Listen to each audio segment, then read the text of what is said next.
اس طرح کی باتیں کرتے ہوئے نظر آتے ہیں کہ یہ پہلے دن کا چاند تو نہیں لگ رہا ہے، تو دوسرے تیسرے دن کا چاند لگ رہا ہے۔ پھر بس اوقات مفتیان کرام پر جو ہے وہ انگلی اٹھائی جاتی ہے کہ شاید انہوں نے ایک روزہ کم کر دیا، کہ یہ کون سا چاند ہے کہ رات کے 10 بجے 11 بجے 12 بجے نظر آ رہا ہے۔ تو وہ چاند اب 30 تاریخ کو 7 بجے 41 گھنٹے کا ہو جائے گا۔ تو جب 41 گھنٹے کا ہو گیا تو اس کا مطلب ہے اس کا سائز بھی بڑا ہوگا، یہ تقریباً 40 سے 45 منٹ تک آسمان پر موجود رہے گا، جس کو پھر ہمارے یہاں کہہ دیا جاتا ہے کہ یہ تو 29 کا چاند تھا۔ یہ تو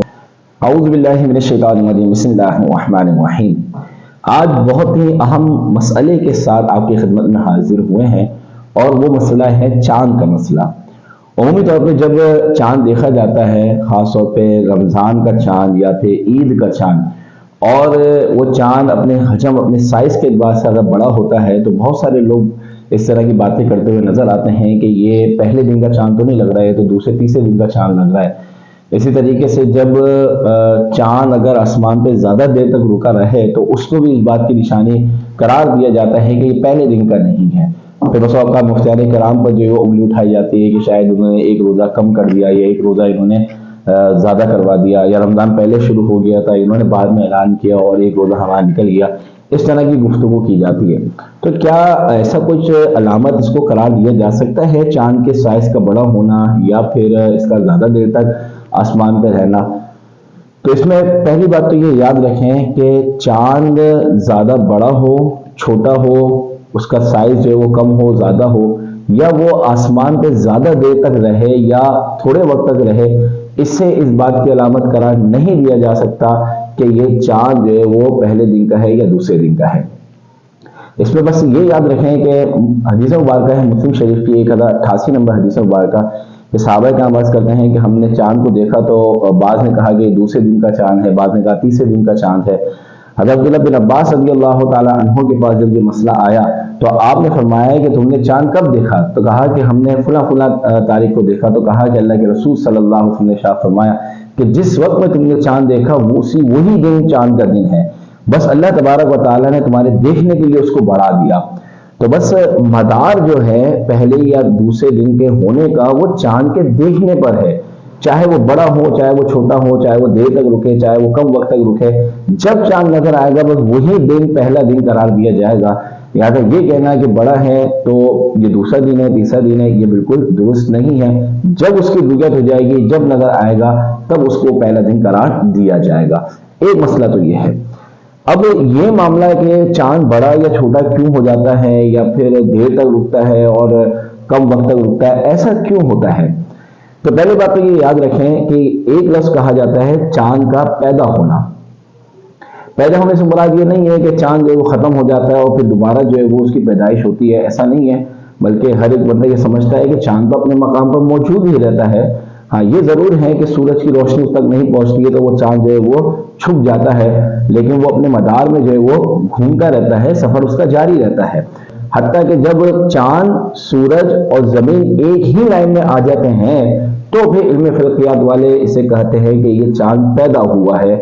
برتھ آف مون اسے کہہ دیا جاتا ہے، اور اسی سے پھر اندازہ لگاتا ہے کہ چاند کب نظر آئے گا اور کب نظر نہیں آ سکتا۔ ایک بات اس میں یہ یاد رکھیں۔ دوسری بات یہ یاد رکھیں کہ جب چاند 18 گھنٹے جب اس کی پیدائش کو ہو جاتے ہیں، برتھ آف مون کو 18 گھنٹے گزر جاتے ہیں، تو 18 گھنٹے کا چاند یہ نظر نہیں آیا کرتا۔ یہ بمشکل جو ہے وہ 3 سے 4 درجے کا یہ ہوا کرتا ہے، اور آسمان پر یہ موجود ہوتا ہے 15 سے 20 منٹ تک، اور بہت ہی مشکل ہوتا ہے کہ 18 گھنٹے کا چاند جو ہے وہ نظر آ جائے۔ جب 18 گھنٹے کا نظر نہیں آتا تو اس سے پہلے اگر وقت ہوا تو اس کا بھی نظر نہیں آئے گا۔ ایک بات تو یہ ہے۔ دوسری بات یہ ہے کہ چاند اگر 20 گھنٹے کا ہو جائے تو پھر یہ چانس ہوتا ہے کہ ممکن ہے کہ چاند جو ہے وہ نظر آ جائے، اور یہ بھی ہوتا ہے کہ نظر نہ آئے۔ خاص طور پہ مطلع اگر ابر آلود ہو تو پھر تو اور زیادہ جو ہے وہ مشکلات ہوتی ہیں، لیکن اگر مطلع اگر صاف ہے، آسمان بالکل صاف ہے، بادل نہیں ہے، تو پھر چانس ہوتا ہے کہ نظر آ بھی سکتا ہے اور نہیں بھی آ سکتا۔ اور جب یہ 22 یا 23 گھنٹے یا 24 گھنٹے سے زیادہ کا ہو جاتا ہے تو پھر یہ ہوتا ہے کہ اب چاند نظر آ سکتا ہے، بالکل اس کے امکان جو ہے وہ زیادہ ہو جایا کرتے ہیں۔ تو لہذا یہی معاملہ ہوا کرتا ہے کہ 18 گھنٹے کا ہوتا ہے تو وہ نظر نہیں آتا، 20 گھنٹے کا ہوتا ہے نظر آنے کے چانس ہوتے ہیں، اور اس کا سائز بھی کم ہوتا ہے، اس کا حجم بھی کم ہوتا ہے، اور اسی طریقے سے جیسے جیسے وقت گزرتا ہے اس کا سائز بڑا ہوتا رہتا ہے، لہٰذا 23 سے 24 گھنٹے کو اگر نظر آئے گا تو اس کا مطلب یہ ہے کہ وہ آپ کو بڑا نظر آئے گا، دیر تک نظر آئے گا، تو اس وجہ سے یہ معاملہ ہوتا ہے۔ اب مثال کے طور پر اگر چاند دیکھا جا رہا ہے مثال کے طور پہ 7 بجے کے وقت شام کو 29 تاریخ کی، اور 28 تاریخ کو دن کے 1 بجے چاند کی پیدائش ہوئی ہے، برتھ آف مون جو ہے وہ 28 تاریخ کو دن کے 1 بجے ہوئی ہے، تو اس اعتبار سے 1 سے 1 12 گھنٹے اور پھر 1 سے 7 یہ 18 گھنٹے بن گئے۔ تو اب 18 گھنٹے کا چاند جو ہے وہ نظر نہیں آئے گا، یہ 3 سے 4 درجے کا ہوگا اور 15 سے 20 منٹ یہ رکے گا اور یہ نظر نہیں آیا کرتا۔ اور اگر چاند کی پیدائش مثال کے طور پر 28 تاریخ کو دوپہر 11 بجے ہوتی ہے، تو اس کا مطلب یہ ہے کہ اب یہ اگلے دن 29 تاریخ کو 7 بجے یہ 20 گھنٹے کا ہوگا۔ اب اس کے چانس جو ہے وہ نظر آنے کے یہ بالکل ہوتے ہیں، اور یہ باریک سا نظر آتا ہے اور اس کا حجم کم ہوتا ہے، تھوڑا درجہ اس کا بڑھ جایا کرتا ہے، تھوڑا وقت بڑھ جایا کرتا ہے آسمان پہ رہنے کا۔ اور یہی چاند اگر یہ پیدا ہو رہا ہے مثال کے طور پہ 28 تاریخ کو صبح 8 بجے، تو پھر اس کا اگلے دن 29 تاریخ کو 7 بجے یہ ہو جاتا ہے 23 گھنٹے کا، اور 23 گھنٹے کا چاند جو بالکل واضح طور پر نظر آتا ہے، جس کا حجم بھی بڑا ہوتا ہے، دیر تک جو وہ آسمان پہ رکتا ہے، تو یہ معاملہ ہوتا ہے۔ اور اگر اور اس سے آگے بڑھتے چلیں گے مثال کے طور پر 28 تاریخ کو رات کے وقت میں، یعنی 27 کا دن گزر گیا، 28 کی جو رات آئی ہے اس کے رات میں مثال کے طور پر 2 بجے اگر چاند کی پیدائش ہوتی ہے، تو اب 29 تاریخ کے 7 بجے یہ چاند ہوگا تقریباً 18 گھنٹے کا،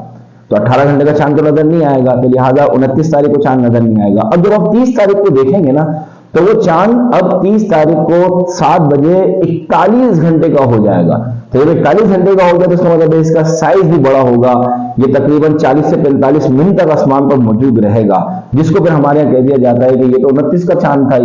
یہ بڑا سائز لگ رہا ہے اور اتنی دیر تک رکا ہے، یہ تو ایک دن پہلے کا ہو چکا ہے چاند، یہ دوسرے دن کا چاند لگ رہا ہے اور یہ پتہ نہیں علماء نے کیا کیا ہے۔ تو یہ اس طرح کا معاملہ ہوا کرتا ہے،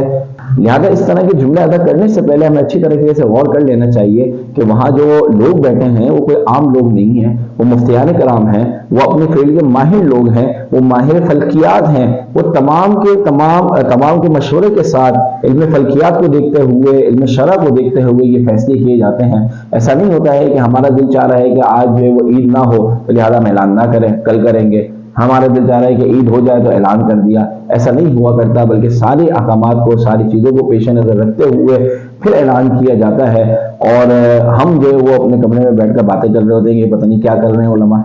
اسی طریقے سے بسا اوقات 10 بجے 11 بجے جو ہے چاند کا اعلان کیا جاتا ہے تب بھی باتیں کرتے ہیں کہ یہ کون سا چاند ہے کہ رات کے 10 بجے 11 بجے 12 بجے نظر آ رہا ہے، تو اصل میں وہ چاند تو پہلے ہی نظر آ چکا ہوتا ہے۔ در حقیقت جو گواہی ہوتی ہے وہ گواہی کے جانچ پڑتال کے اندر ٹائم لگا کرتا ہے، ان کو دیکھا جاتا ہے جو گواہی دینے والے ہیں کن الفاظ سے دے رہے ہیں، کس طریقے سے دے رہے ہیں، کب دیکھا ہے چاند انہوں نے، کس وقت میں دیکھا ہے، کس مقام پہ دیکھا ہے، بڑی تحقیق کی جاتی ہے، تبھی یہ ٹائم لگا کرتا ہے۔ لہذا کسی بھی طرح کا جملہ کہنے سے ہمیں بچنا چاہیے، اور جو اعلان کیا جاتا ہے مفتیان کرام کی جانب سے اس پر اعتماد کرنا چاہیے۔ اللہ تعالیٰ سے دعا عمل کی توفیق عطا فرمائے۔